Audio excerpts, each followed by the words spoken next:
Yuri Vernudubun gəlişindən sonra Neftçi ardıcıl 6-cı oyunda da məğlub olmadı. Son 3 görüşdə isə Ağqaralar qələbə qazanıb. İki təmsilçisi bu dəfə Kəpəzə şans tanımadı. Neftçi ilə bağlı bu cür tablonun sonuncu dəfə nə vaxt yaşandığını xatırlamıram.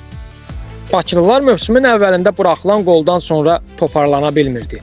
Hesabda öndə olanda üstünlüyü qorumaqda çətinlik yaşayırdı. Bu iki səbəbdən yersiz xal itkiləri az yaşanmayıb. Bu gün o problemlər də minimuma enib. Ötən tur Qəbələ qarşısında ağır keçən ikinci hissəyə rəğmən hesabı qoruyub saxlamaq mümkün oldu. Bu dəfə isə bərabərlik qolundan sonra kollektiv təslim olmadı. Əksinə, tempi qaldırıb, ardıcıl hücumlar həyata keçirib, qısa müddətdə lazım olan qolları vura bildi. Hətta bir qədər diqqətli ola bilsəydilər, fərq daha böyük ola bilərdi. Oyunun ipi 90 dəqiqə qonaqların əlində oldu. Kəpəz cəmi 34 dəqiqə dözdü. Hədəfi Premyer Liqada qalmaq olan Gəncəlilərin ən azı bir xal üçün sona qədər döyüşəcəyini gözləmək olardı. Azərbağırovun komandası bunu bacarmadı. Neftçi imkan vermədi desək, bəlkə daha doğru olar. Qələbə seriyasında Emin Mahmudovun xüsusi imzası var. Kapitan Araz Naxçıvanla görüşdə 3 məhsuldar ötürmənin, Qəbələ ilə maçda qələbə qolunun müəllifi oldusa, Kəpəzlə görüşdə 1 qol, 1 asistlə yadda qaldı. Vernudubun gəlişindən sonra diqqət çəkən digər məqam Bassala Sambunun artıq özünü bir forvard kimi apara bilməsidir. Yevlaxda dubl edən 9 nömrə son 6 oyundakı qol sayını 5-ə yüksəltmiş oldu.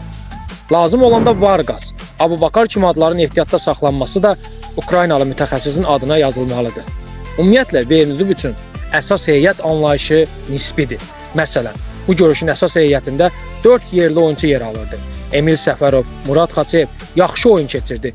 Murad Məmmədov isə faydalı iş əmsalını bir qədər artırmalıdır. Ondan gözləntilər daha çoxdur. Problemlər də yox deyil. Xüsusilə Falaye Sako və Mustafa Sek cinahlarda hücuma lazım olan dəstəyi verə bilmir. Bəzən müdafiə planında da axsayırlar. Əsas olan isə qələbə idi. Onu da Yevlaxda qazanmaq mümkün oldu. Bürünc medal iddiası, Avrokuboklara getmək şansı hər ötən tur artmaqdadır. Qalır yüksələn oyun xəttini qorumaq. Qarabağla görüşün təxirə salınması 2 həftəlik məcburi istirahətə yol açmış oldu. Bu məqam Neftçinin performansına necə təsir edə bilər? Oyun sonrası mətbuat konferansında baş məşqçi Yuri Vernudub bildirdi ki, rəhbərlikdən xahiş etmişəm, sınaq matçı keçirilsin. Ən pis halda öz aramızda bir oyun keçirəcək ki, kollektiv tonusdan düşməsin. Siz də həm bu oyun, həm də sual ətrafında fikirlərinizi şərh bölümündə yazın.